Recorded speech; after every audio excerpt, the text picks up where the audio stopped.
हमें मैग्नीट्यूड अगर निकालना हो फोर्स का तो कैसे यूज़ करेंगे, अगर वेक्टर फॉर्म में देखना हो तो कैसे देखेंगे। द चार्जेस इन दोनों केसेस में क्या थे, तो हम मैग्नीट्यूड्स की बात कर रहे थे या फिर वेक्टर फॉर्म की बात कर रहे थे, तो दोनों के दोनों चार्जेस हम जितने भी चार्जेस थे, नंबर ऑफ चार्जेस हमारे पास टू थे। अगर मोर देन 2 चार्जेस हों तो हम लोगों को किस तरीके से हमें कूलम्ब्स लॉ के प्रॉब्लम को सॉल्व करना है, इसके लिए हम एक टॉपिक्स पढ़ रहे हैं यहाँ पे, इसको कहेंगे सुपरपोजिशन प्रिंसिपल।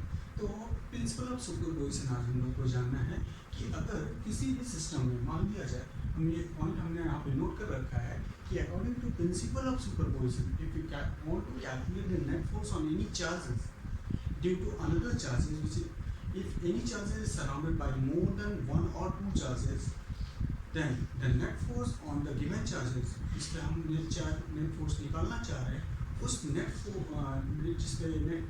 जिस चार्ज पे हम नेट फोर्स निकालना चाह रहे हैं, उस चार्जेस के ऊपर जितने भी फोर्स अलग अलग चार्जेस से लगेंगे, इन सारे फोर्सेस का वेक्टर समेशन अगर हम करें तो उस चार्ज के ऊपर नेट फोर्स हमें निकाला जा सकता है। जैसे अगर हम बात कर ले कि हमारे पास एक कोऑर्डिनेट सिस्टम मैं यहाँ पे बना रहा हूँ और इस कोऑर्डिनेट सिस्टम में हमने चार्ज कंसीडर कर रखा है कि मान लिया जाए हमें एक चार्ज मैंने यहाँ पे रखा, ये चार्ज मैंने लिया चार्ज क्यू ए, ठीक है, साथ में मैंने एक चार्ज यहाँ पे ले रखा है and this charge is Q B, irrespective कि उसकी पोजीशन क्या है। अभी हम सिर्फ और सिर्फ क्या समझ रहे हैं, प्रिंसिपल ऑफ सुपरपोजिशन कैसे इम्प्लीमेंट करेंगे। साथ में मान लेते हैं कि हमारे इसी कोऑर्डिनेट सिस्टम में एक और चार्ज है और वो चार्ज हमने यहाँ पे रख रखा है और एक चार्ज हमने इस लोकेशन पे रख रखा है। Let the location of the charges is that this charges is QC and this charges is QD। हमने ये 4 चार्जेस कंसिडर कर रखे हैं और हमें ये चाहिए कि हम इस चार्ज के ऊपर नेट फोर्स कैलकुलेट करना चाह रहे हैं। अभी हमें इस पूरे सिस्टम में कितने चार्जेस गिवन है, 4 चार्जेस, 4 से ज़्यादा भी हो सकते थे बट हमने यहाँ पे सिंपलिसिटी के लिए 4 चार्जेस कंसीडर कर रखा है। तो हमें निकालना है नेट फोर्स नेट किसके ऊपर, on charge which is placed at the origin पे जो चार्ज रखा हुआ है दैट इज क्यू ए, उसके ऊपर निकालना है। मान लो अगर हम इनके बीच में हम कंसीडर कर लेते हैं, मान लिया जाए कि इनके बीच में क्यू ए और क्यू सी के बीच में जो सेपरेशन है वो आर सेपरेशन है, क्यू ए और क्यू बी के बीच में जो सेपरेशन है उस सेपरेशन को मैं कंसीडर कर लेता हूँ। Let the separation, this separation is considered to be 3/4 times of R, और Q A and Q D के बीच का भी जो सेपरेशन है उसे भी मैं कंसीडर कर लेता हूँ 3/4 टाइम्स ऑफ आर। ये आर सेपरेशन, ये 3/4 टाइम्स ऑफ आर और ये 3/4 टाइम्स ऑफ आर, और इनके बीच में हमने कोई एंगल कंसीडर कर दिया, let this angle is theta. So अगर हमें नेट फोर्स कैलकुलेट करना है किसके ऊपर, चार्ज, किस चार्ज के ऊपर, वो चार्ज जो ऑरिजिन पे रखा हुआ है, तो इसके लिए हमें नेट फोर्स को कैलकुलेट करने के लिए इस चार्ज के ऊपर किसने फोर्स इंप्लीमेंट करना है, तो हम कहेंगे चार्ज बी इंप्लीमेंट करेगा, इसके ऊपर फोर्स चार्ज सी इंप्लीमेंट करेगा, इसके ऊपर फोर्स चार्ज डी इंप्लीमेंट करेगा, इसके ऊपर फोर्स। तो हम according to principle of superposition the net force on charge Q A is equals to the force between the charges QA and QB plus force between the charges QA and QC plus force between the charges QA and QD। ये जो force होने चाहिए ये vector के addition और vector algebra को fulfil करके solution करना चाहिए, ठीक है। तो हम इसको ऐसे ही नोट कर सकते हैं, net force on the charge Q is the vector sum of all the forces exerting on experience by this Q A charge. जिस चार्ज के ऊपर निकाल रहे हैं, जिस चार्ज के ऊपर नेट फोर्स निकाल रहे हैं, उस चार्ज के ऊपर जितने भी अलग अलग चार्जेस, इंडिविजुअल चार्जेस हैं, वो फोर्स लगाएंगे, उन सारे फोर्सेस का वेक्टर समीशन अगर हम कर लें तो हमें नेट फोर्स मिल जाएगा। और इसी प्रिंसिपल को क्या कहा जाता है, प्रिंसिपल ऑफ सुपरपोजिशन। तो ये हमने एक जाना कॉन्सेप्ट, इसके बेसिस पे हम न्यूमेरिकल्स देखते हैं और इस न्यूमेरिकल से समझेंगे कि किस तरीके से प्रिंसिपल ऑफ सुपरपोजिशन हमें इम्प्लीमेंट कर रहे हैं, ठीक है। हमने एक चार्ज रखा है Q1 और यहाँ पे एक चार्ज रखा है Q2, उनके बीच का सेपरेशन कंसीडर कर रखा है R। तो दूसरा चार्ज मैंने Q3 यहाँ रखा जिसके बीच का सेपरेशन कंसिडर कर रखा है 3/4 times of R and from the charge from the x axis let us consider this is x axis and this is y axis। x axis से 60 डिग्री एंगल बना के हमने एक फोर्थ चार्ज रखा है Q4 जो कि 3/4 टाइम्स ऑफ R सेपरेशन पे रखा हुआ है, ठीक है, जिसमें हमने Q1 की वैल्यू 5 कूलम, Q2 की वैल्यू 10 कूलम, Q3 और Q4 की value -10 coulomb and the separation between the value of R is 20 meter consider कर रखा है। हमें कैलकुलेट क्या करना है, हमें इस प्रॉब्लम में कैलकुलेट करना है net force on the charge Q0। किसके ऊपर कैलकुलेट करना है, इस चार्ज के ऊपर फोर्स कैलकुलेट करना है Q1 के ऊपर। किसका यूज करेंगे, देखो देखेंगे हम यहाँ पे मोर देन 2 चार्जेस है, तो यहाँ इसका मतलब हमें प्रिंसिपल ऑफ सुपरपोजिशन इंप्लीमेंट करना पड़ेगा। तो प्रिंसिपल ऑफ सुपरपोजिशन इंप्लीमेंट करने के लिए हमने अभी आपको बताया कि अगर हमें नेट फोर्स कैलकुलेट करना है, नेट फोर्स कैलकुलेट करना है किसके ऊपर, किसी चार्जेस के ऊपर, और वो चार्ज यहाँ गिवन क्वेश्चन के हिसाब से कौन सा है Q1, तो वो क्या होना चाहिए, फोर्स बिटवीन Q1 और Q2 के बीच का फोर्स, Q1 और Q2 के बीच का force with vector form plus force between Q and Q3, किसके बीच में, Q और Q3 के बीच में फोर्स देखेंगे हम वेक्टर फॉर्म में, एंड देयर आफ्टर हम Q और Q4 के बीच में फोर्स देखेंगे। Q के ऊपर Q4 ने जो फोर्स लगाया उसके रिस्पेक्ट में भी इन तीनों को सम अप कर लेंगे तो हमारे पास नेट फोर्स कैलकुलेट हो जाएगा। तो देखते हैं, चलो पहला स्टेप हमारा है कि हम स्टेप 1 देखते हैं। तो स्टेप 1 में कि हम ये कैलकुलेट कर सकते हैं कि Q1 के ऊपर Q3 की तरफ फोर्स लगा है, तो ये मैंने चार पार्टिकल कंसिडर कर रखा है Q1। अब Q1 के ऊपर जो फोर्स, चलो Q2 समझेंगे, फोर्स कौन सा निकालना है, Q1 के ऊपर तो Q2 लगा है। तो अब देखो Q2 का नेचर हमने क्या कंसिडर कर रखा है, positive, nature of Q2 is positive, Q1 का नेचर क्या है, पॉजिटिव। तो ऐसे कंडीशन पे Q2 जब Q1 के ऊपर फोर्स लगाएगा तो Q1 को रिपल करेगा, रिपल्सन होगा। सो ऐसे अगर हम कोऑर्डिनेट सिस्टम कंसिडर कर लें, यहाँ पे लेट हमने एक कोऑर्डिनेट सिस्टम बना लिया और इस कोऑर्डिनेट सिस्टम में ये हमने कोऑर्डिनेट सिस्टम ड्रॉ कर लिया। अब हम कह रहे हैं कि Q2 ने जब Q1 के ऊपर फोर्स लगाया तो प्रॉब्लम में देखना है हमें कि इसका चार्ज कैसा है, पॉजिटिव, Q1 का चार्ज कैसा है, पॉजिटिव, तो उनके बीच में क्या होना है, रिपल्सन। तो Q2 Q1 को क्या करेगा और रिपेल करेगा इस डायरेक्शन में, away on the line journey this. तो ये फोर्स मिल जाएगा किसके कारण, ये हमने कैलकुलेट कर लिया, फोर्स जो मिला है हमें Q1 के ऊपर 2 के कारण। तो सिंपली हम इसको लिख सकते हैं फोर्स ऑन 1 ड्यू टू 2, ठीक है। उसकी डायरेक्शन हमें उस तरफ मिल चुकी है, किस तरफ, negative direction of X axis, okay. ये positive direction of X axis consider कर रखे हैं, इसको positive direction of Y axis consider कर रखा है और इसको positive negative direction of Y axis. Now second step हमें कैलकुलेट करना है, मैग्नीट्यूड को अभी देखेंगे, पहले हम यहाँ डायरेक्शन समझ रहे हैं। अब Q1 के ऊपर Q3 के कारण लगने वाला फोर्स, तो ध्यान से देखना है हमें Q3 का नेचर क्या है, Q3 का नेचर नेगेटिव, Q1 का नेचर पॉजिटिव। तो ऐसे कंडीशन पे इनके बीच में रिपल्सन होगा, Q3 Q1 को क्या करेगा, सॉरी अट्रैक्शन होगा, Q3 Q1 को क्या करेगा, अट्रैक्ट करेगा। तो अट्रैक्ट करेगा तो उसको हम इस डायरेक्शन में रिप्रेजेंट कर सकते हैं, ये रहा डायरेक्शन। और इस डायरेक्शन के बेसिस पे अगर हम बात करें तो फोर्स को क्या लिख सकते हैं, फोर्स हम कहेंगे 1 के ऊपर 3 के कारण। अब देखना ये है कि ये दोनों फोर्स किस डायरेक्शन, किस कौन से एक्सिस में लग रहे हैं, एक्स एक्सिस में लग रहे हैं।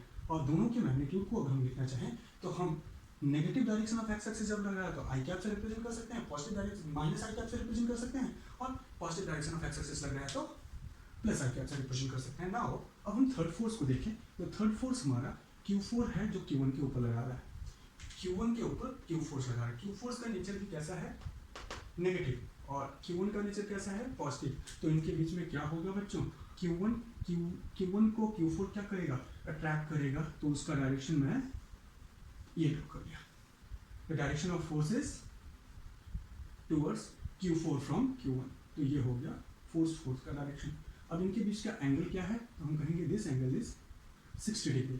नाउ अगर हम इस फैक्टर्स को रिजॉल्व करें तो हम ये कह सकते हैं अलोंग एक्स एक्सिस कौन कौन से फोर्स आ गए, तो हम कहेंगे अलोंग एक्स एक्सिस एक फोर्स आ गया F12, एक फोर्स आ गया F13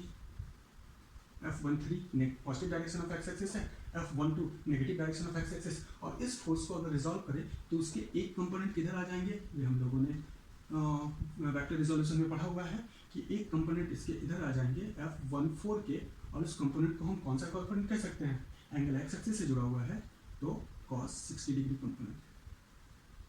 एक कंपोनेंट इसका किधर चला जाएगा, तो हम कहेंगे इसका एक component positive direction of Y axis चला जाएगा और उसकी वैल्यू हो जाएगी F14 sin 60 डिग्री। नाउ अब अगर हम देखें तो along x axis net force along x axis कितना हो गया, इसके ऊपर चार्ज Q1 के ऊपर net force along x axis जो होगा वो होगा F12। F12 की डायरेक्शन क्या है, हम कहेंगे माइनस आई कैप। क्यों माइनस आई कैप कहेंगे, क्योंकि ये negative direction of X axis लग रहा है। सिमिलरली F13 किस डायरेक्शन में लग रहा है, positive direction of X axis, तो इसको हम क्या लिख सकते हैं 13 plus I cap and there. इसके साथ साथ हम क्या लिख सकते हैं, हम कहेंगे तीसरा फोर्स कौन सा है बच्चों, तो तीसरा फोर्स F14 cos, तो उसको भी हम यहाँ पे सम कर सकते हैं F14 cos 60 degree along positive direction of X axis. ठीक है, तो हम कहेंगे फोर्स ऑन एक्स एक्सिस हमें मिल गया। बहुत सिंपल है सॉल्व करने से। सिमिलरली अब अगर हम इसे सॉल्व करना चाहें तो मैग्नीट्यूड तो हम निकाल सकते हैं इजीली। मैग्नीट्यूड का formula force is equals to K, पहले के ऊपर चार्ज क्या है Q1, दूसरे के ऊपर चार्ज क्या है Q2, F12 मीन्स इसके और इसके बीच में फोर्स निकालना है, और इनके बीच का सेपरेशन कितना है, F1 और 2 के बीच का सेपरेशन कितना है, R का स्क्वायर, और उसकी डायरेक्शन क्या मिली माइनस आई कैप, तो हम माइनस यहाँ लगा दे रहे हैं, आई कैप यहाँ। ठीक है, उसके बाद F13 लिखे तो उसको हम सिंपली लिख सकते हैं कि Q1 charge on 3 divided by इनके बीच का सेपरेशन क्या है 3/4 टाइम्स ऑफ R, तो हम यहाँ पे 3/4 टाइम्स ऑफ R का स्क्वायर लिख लें। ओके, देयर आफ्टर K, हाँ इसका यूनिट वेक्टर क्या है पॉजिटिव डायरेक्शन, इसलिए प्लस यहाँ पे लिख के हमने आई कैप लिखे। साथ में F14 को देखा जाए तो K force on charge Q1, force on charge Q4 और cos 60 degree is equals to 1/2, तो उसे हम साइड में लिखेंगे, और साथ में इनके बीच का सेपरेशन भी कितना है 3/4 टाइम्स ऑफ R, तो हम यहाँ 3/4 टाइम्स ऑफ R का स्क्वायर, और साथ में cos 60 डिग्री की वैल्यू क्या 1/2 आई कैप। तो ये फोर्स हम कैलकुलेट कर सकते हैं इजीली। तो कैलकुलेशन के लिए क्यों हम अगर यहाँ पे देखें तो यहाँ से हम K Q1 को कॉमन ले लें, R स्क्वायर को कॉमन ले लें, इसलिए हम सॉल्व कर सकते हैं। तो यहाँ से अगर हम सॉल्व करें तो वैल्यू आएगी K Q1 upon R square, ये तो मैंने कॉमन आउट निकाल लिया। देयर आफ्टर यहाँ से minus Q2 I cap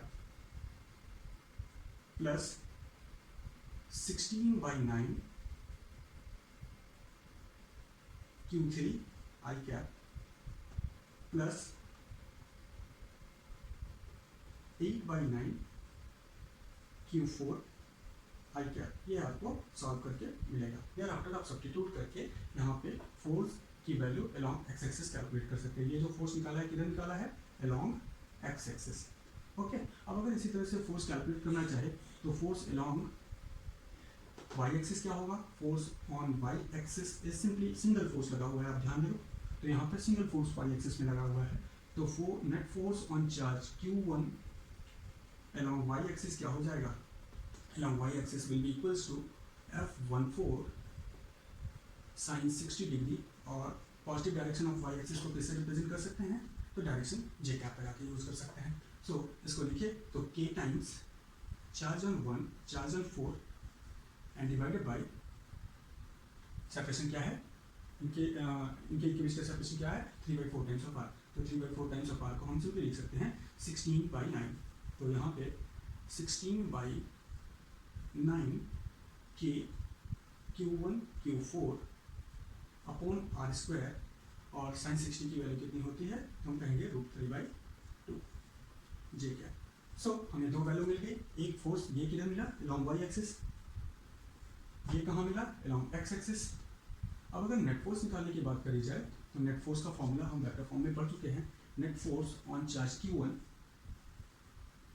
is equals to root of net force on charge Q1 along x-axis का square plus net force on charge Q1 along y-axis का square, means net force on charge Q1 along x-axis कौन सी value है, तो ये हम लोगों ने यहाँ कैलकुलेट करी थी, ये वाली वैल्यू इक्वेशन नंबर 1 वाली वैल्यू।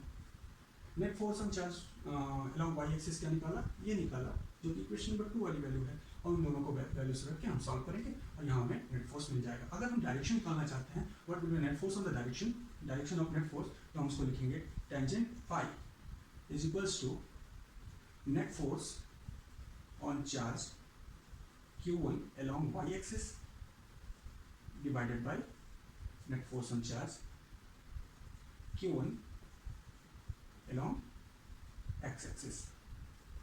और इस हम टेंजेंट को इधर ले आके सीधे एंगल कैलकुलेट कर सकते हैं। तो सिंपल फॉर्मूला ये लिख देते हैं, this will equals to tangent inverse of, ये हमने वेक्टर में पढ़ रखा है। अब y2 की वैल्यू यहाँ, net force on y axis की वैल्यू यहाँ, x एक्सिस की वैल्यू यहाँ करके हम एंगल को कैलकुलेट कर सकते हैं। ठीक है, तो ये एक सिंपल तरीका था हमें प्रिंसिपल ऑफ सुपरपोजिशन के न्यूमेरिकल्स को सॉल्व करने का तरीका हम लोगों ने जाना। बहुत इजी सा न्यूमेरिकल था, इसको आप यहाँ पे सॉल्व करके न्यूमेरिकल वैल्यू रख के सॉल्व करके आंसर निकाल सकते हो।